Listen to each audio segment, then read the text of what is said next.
पुसदमधला अंतरंगी पाऊस आणि लाडूची छान बॅटिंग, पण शेवटी स्वयंपाक करताना लाडूंनी जी काही धम्माल केली ना ती बघाच। नमस्कार मंडळी, आज आपल्या सकाळची सुरुवात खूप छान झाली। आपल्या लाडू साहेबांनी आज सकाळी सकाळी लवकर आंघोळ उरकली, तेवढ्यात घरासमोर साक्षात गौमाता म्हणजे आपली लाडकी गाय आली।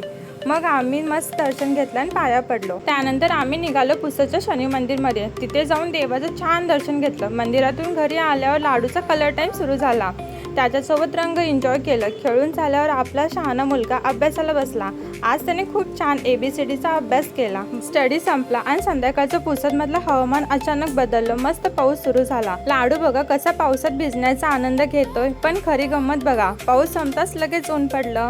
निसर्गाचा खेळ बघून खूप मजा आली। ऊन पडताच लाडूने त्याची बॅट काढली आणि त्याची बॅटिंग सुरू झाली। तो किती छान खेळतोय बघा। खेळून झाल्यावर त्याला बाहेर फिरायचं होतं, म्हणून आम्ही त्याला थोडं बाहेर घेऊन गेलो। पण खरी गंमत रात्रीची होती। बाहेरून आल्यावर मी जेव्हा रात्रीच्या स्वयंपाकाला लागली तेव्हा लाडू मला स्वयंपाक करू देत नव्हता।